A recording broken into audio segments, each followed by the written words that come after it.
fact, the whole situation seemed more suspicious. You think? Hold on. You think? You think it looks suspicious? It's the goddamn woods, bitch.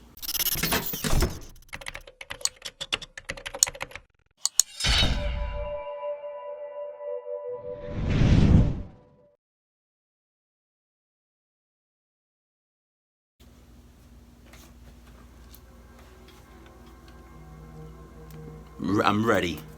Bitch, I'm ready. It's gonna be a lot, I can tell.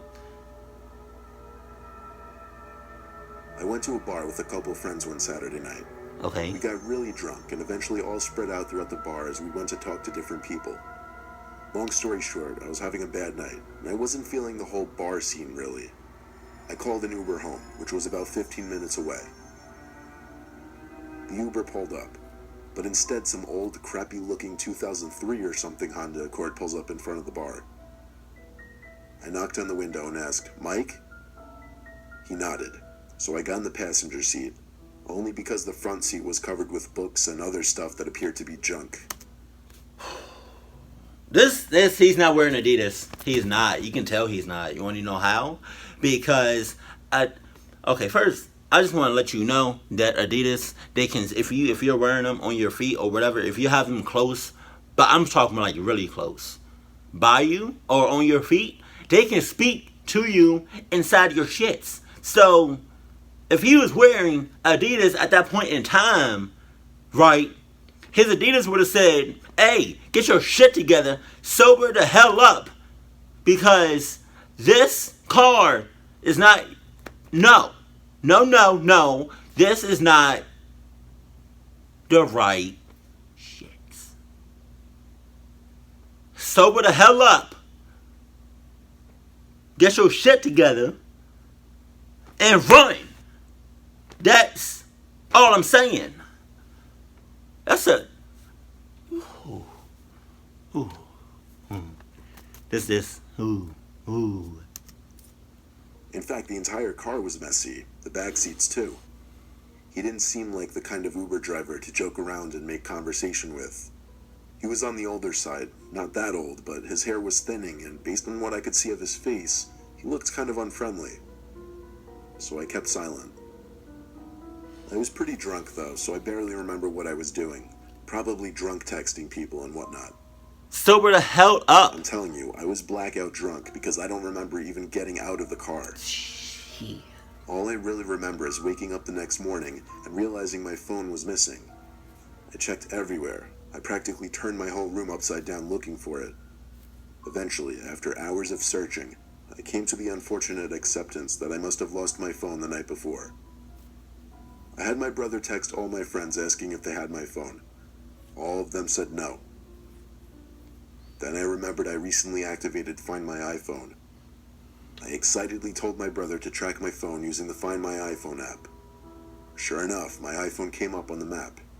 It was a few miles away, on the much worse side of town, the part of town everyone knew not to go to. My brother agreed to come with me, not only to help track the phone, but to serve as backup if needed. That's a good brother right there. That's a damn good brother. Agreeing to go in a clucked up situation. Kudos to you. Cause I wouldn't do that. I wouldn't do that. No. I would be a horrible brother. Because I would have said, no. Go by yourself. Don't bring me into it. Cause if you get clucked up, I'm more often than not, it's a likely chance that I'm gonna get clucked up too. And if I get clucked up too, I'm gonna cluck you up after I get clucked up. Cause I never wanted to come. You forced me.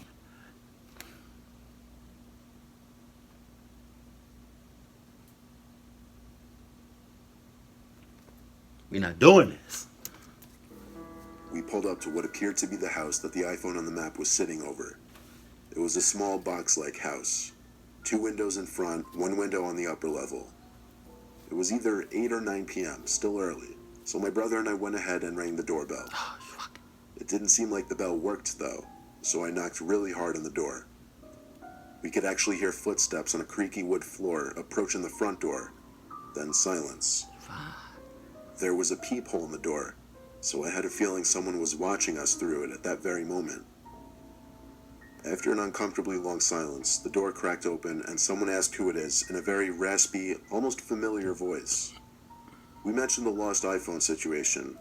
At first he played dumb, but when I turned to the driveway and recognized the old Honda Accord, I called him out for being my Uber driver and that I must have dropped my phone in his car. At this point he opened the door fully and revealed himself to indeed be my Uber driver.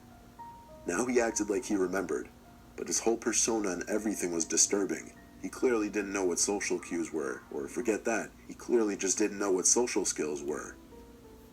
He told us to come in and shut the door behind us. Fuck. Then he told us to wait there while he went upstairs to find my phone. Fuck. I thanked him, and as creepy as the guy was, I felt relieved that I'd be getting my phone back. My brother and I stood in the tiny hallway of this man's tiny house. I don't even need to say it. I'm just gonna wave this around. I'm not even gonna say it. I'm gonna wave this around, and that's just what we gonna do. Okay? You don't have to go inside. You don't have to. I'ma just stay right at the doorstep. I'm not going inside your place. I don't know you. I've never been here before. Definitely haven't been on this side of town. So I'm not, you can just throw, once you get my phone, you can just throw it out the window, just toss it to me. I'm not going inside your house. Point blank, period. I'm not doing it. Sorry. They about to get clocked up. Both of them.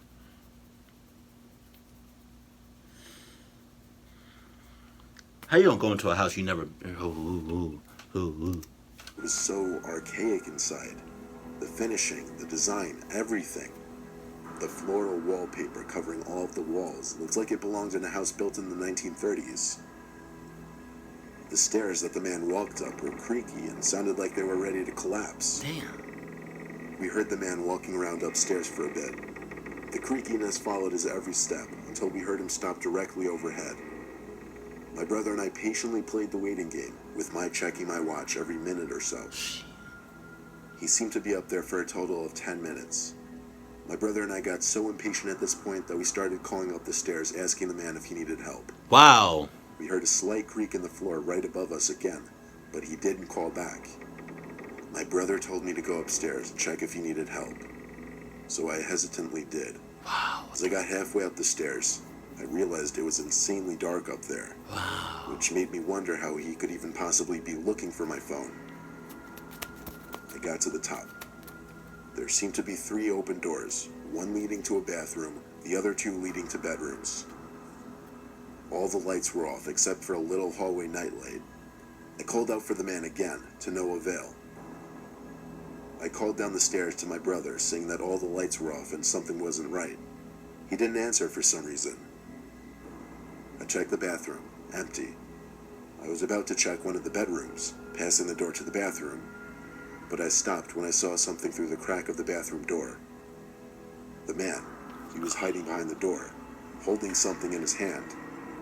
I felt like he was looking at me, but I didn't look for more than a second. I looked away and pretended I didn't notice. I had to get downstairs ASAP. I nervously called out to the man that I'd be going downstairs and that I'd be right back. I walked with a certain speed and jumped my step right to the stairs, at which point I booked it and screamed for my brother to follow me. My brother emerged from one of the other rooms downstairs after apparently snooping around, and without questioning it, followed me outside to the car. Yo, bruh. I mean, I'm glad y'all left, but come on, yo. Y'all took way too long. Y'all was about to get clucked up. Thank goodness y'all didn't.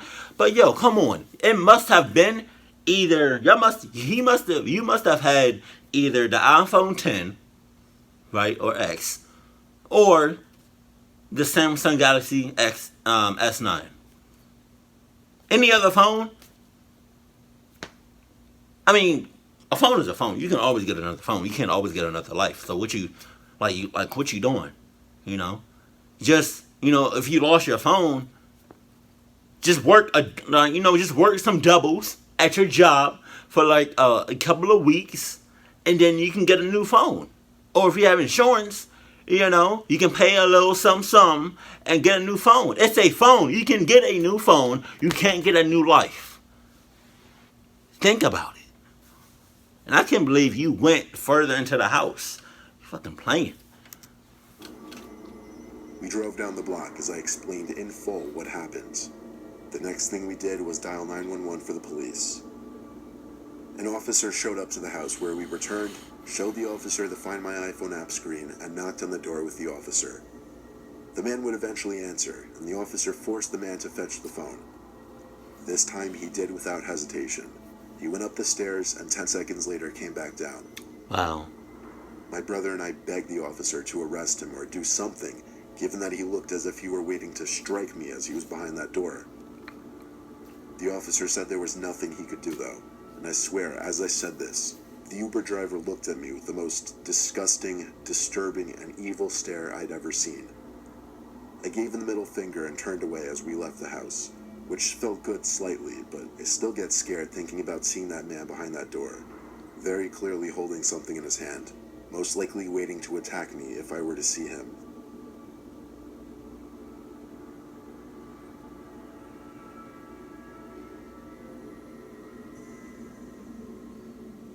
Before I got an iPhone 10, I used to have an iPhone 7. Okay. I was perfectly fine with that phone, and I never got a scratch on it. I'd probably still have that phone now if I didn't lose it. I always had the Find My iPhone feature enabled, however, just in case if I did lose it, I'd be able to track it. To this day, I still don't remember how or where I lost the phone. All I remember is I came home one day, quickly realized I didn't have my phone on me, and had a mini heart attack. I searched the whole house, my car, the pathway up to the house. I even drove back to all the locations I was in that night to look for it, but I couldn't find it anywhere. Then I remembered I could sign into my iCloud account from my laptop and track my iPhone using the Find My iPhone setting. So I drove home and did just that. Apparently my phone was coming up somewhere in the woods at the end of the village. Oh, hell no! None of my siblings were home at the time. They were all away at school, so I couldn't ask any of them to come with me. So it looked like I was heading out alone. My dad didn't want me to come because he had work early the next morning, but he let me take his phone with me to track my phone. It was a quick 5 to 10 minute drive to the woods. I parked on the grass on the side of the road. It seemed like I was maybe a minute walk north away. Obviously I brought my flashlight expecting to be following the trail into the woods. Now that I stood there though, the idea of going in there was a lot less appealing. In fact, the whole situation seemed more suspicious. You think? Hold on. You think it looks suspicious? It's the goddamn woods, bitch. What do you mean it looks suspicious? Whether you go at night or during the day, the woods is the woods. It's suspicious. It's the woods. Anything can happen in the woods. The woods is pre-game. So, what you doing? What you doing? Relax. Like I said, you can get a new phone. You probably can't get I understand that some people can't buy phones, whenever they want. But you can definitely, work your way up, get some money, and, work and get some money. Like, you can get a new phone by working, building your money up, and that's that. Or you can go in the woods during the day, which is still, clucked up. But, I think it's a tiny bit better going in the woods during the day than at night. And it's a suspicious-ass car right there. Found my phone would be in the middle of the dark woods at 10 o'clock. I definitely shouldn't have come alone. But at this point, I didn't see much more of a choice than following the trail. The flashlight I had sucked. It barely lit up the trail 5 feet in front of me. Wow. Eventually, it seemed like I was right on the mark of the location for my phone. I did a full 360, examining my surroundings, but seeing nothing but darkness and trees. It's a setup. I started yelling for somebody to come out. It was the first time I heard my own voice in an hour, and it came out weak and unintimidating. When I called out, I heard a whispering come from beyond a few trees, in the east direction on my map. I yelled out again. Silence this time now. I started sending texts with my dad's phone to my phone, and I heard the dings coming from the same direction as the whispering. Why did I... I looked in that direction and saw the glow of a phone screen so bright that it lit up the figures of 2, maybe 3 men standing behind a line of trees. Damn! At that exact moment, I had a realization in my head that I was in way over my head being in those woods alone, and that my iPhone was in no way worth risking my life. Right? I turned the flashlight off and ran back down the trail as fast as I could, back to my car. By the time I got back, my phone could no longer be located on the Find My iPhone app, meaning it was either broken, disconnected, or turned off. I have checked a few times since then if the phone comes up on the map. It never has, though. I think I made the right choice running away. I don't think any possession would be worth approaching a group of people like that in the woods. I mean, unless it's a kitty cat. You feel me? I'm gonna stop. Sorry. I recently lost my iPhone. It was a 5C, a really old one. I was due for another one anyway, but let me tell you the story of how I lost it. I had admittedly been drinking one night on the weekends, and at some point in the night I lost my phone. Later on in the night, when my friends and I sobered up a bit, I asked one of my friends to let me use their phone to track mine using the Find My iPhone thing. It wasn't too far actually, only a mile away from us, but that meant someone took my phone. My friend Ryan and I took a drive to this abandoned warehouse building. Of course, it had to be an abandoned building. We found a way inside, with only Rye's phone flashlight to use for navigation. What's this wee stuff? Cluck this wee stuff. You can go inside. I'm gonna stay right outside. I'm gonna stay outside. You can go right. You can go ahead. I'll wait for you. I'm not going inside. I'm not going inside. I'm not going inside. I'm not going inside. I'm not going inside. I'm not going inside. I'm gonna stay right here. You can go inside.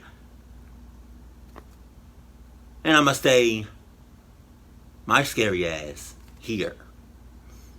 And if I hear anything pop off, anything suspicious, anything scary coming within the building, I'm running. I love you, but I'm leaving you behind. If you catch up, bravo. If you don't, maybe we can talk about it the next morning. Grab a bite to eat and get some coffee, and we can talk about this. If you make it out alive. Just saying. This was cold, full of trash and rubble, and every little sound created an echo. We heard yelling coming from upstairs, from what sounded like 2 people. Ryan and I figured one of them had to have my phone. So still, with a slight amount of liquid confidence in us, we found a stairway that led to the next level.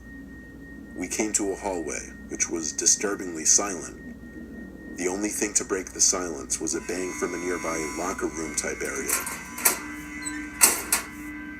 Ryan and I both tried hard to make our presence known so that we wouldn't surprise any potentially dangerous people. We entered this kind of changing room area, or whatever it was, but it had a bunch of lockers. No one was in the room. Ryan started checking the lockers out of desperation, which made a lot of noise, I guess, because we heard a deep voice from another room call us over and said that they had what we were looking for. I was about to walk into the adjacent room, but Rye put his hand on my shoulder to stop me and put his finger on his lips as he went, shh. He was doing something on his phone. I didn't know what until I heard my ringtone and the vibration of my phone coming from one of the lockers. Why did that? There were too many to distinguish quick enough which one it could be. I started checking the ones where the sound could have been coming from before Rye pulled me by the arm and told me, let's go. I told him, wait, let me get my phone first, but he kept saying, no, let's go. By the time we got to the car, we had a long discussion about what was going down in there, or what was about to go down. Rye was positive we were walking straight into a trap. How he was so sure was because as I was checking the lockers for my phone, he spotted someone's head behind one of the walls to the adjacent room. They were peering their head in just barely, making it obvious they were hiding and had questionable intentions. It wasn't the end of the world. It was an old iPhone that wouldn't have been worth much anyway. It was much better to escape with our wallets, or even our lives instead. Really though, an iPhone 5C, a 5C, isn't that the plastic chip? Like really? I can see why you would go back for an iPhone 10 or S9, but a 5C. Wow. I honestly I don't know if I have my iPhone turned like what is it? Find my iPhone. Like I don't know if I have that turned on my iPhone, but nevertheless, because I don't think I have ever used it before. Because I don't ever lose my iPhone. I take pretty good care of my stuff. But I can assure you, if I ever did lose my iPhone and the Find My iPhone was turned on my phone and I lost my phone and I used that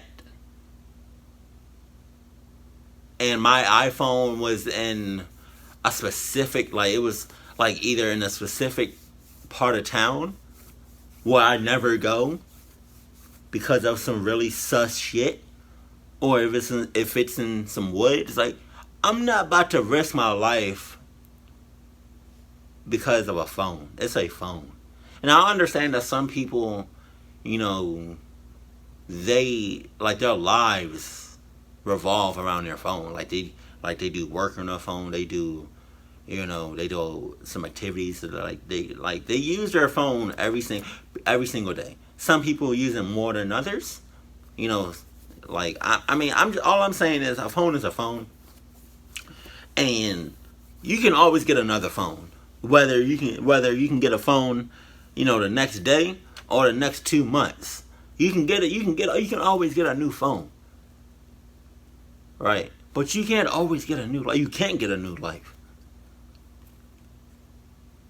So if you about to risk your life over a phone, especially a 5C, you got to get your shit together, like for real, because you not like, nah, that's crazy. Oh, it's a phone. And I'm tired of hearing these stories, and there's one person that goes into the clucked up that like they're about to go into the clucked up situation, right? But right before they go into that situation, they bring somebody else with them. No, I was about to call you a bitch. No, don't bring nobody else with you into a clucked up situation, because I don't want to go down. You're not taking me down. You're not about to do that, because if you take me down and we end up surviving, right? The next day, we're gonna have some fucking problems. That's first and foremost. Getting that out the way. We're gonna have some problems because I told you I didn't want to go, but you forced me, and now you got clucked up, and I got clucked up. If I would have said no, and I would have stayed my scary ass home or in a safe place, I would have never got clucked up. But no, you wanted to bring me with you, so we both got clucked up. I'm tired of that. Stop doing that. And I know there's people out there watching this. Stop bringing people with you in a scary paranormal. There we go. Clucked up situation. Stop doing that. Go by yourself. Stop bringing people with you. I understand that you're scared and you want some protection, but no. You're not bringing me with you. You're not bringing me with you. But yeah, man. I think one of the reasons why I don't use Find My iPhone is because what if I do lose my phone and it's in a and I look it up to see where it is, and it's in a scary ass part of the town or a sketchy ass sus ass part of the town, or it's just somewhere really sus. I'm gonna leave it right there, and that's it. I'm just gonna give me a new phone. I'm not doing it. I'm not, like, I'm sorry. Keep it cool, keep it classy, and I love you. Stay happy, my family.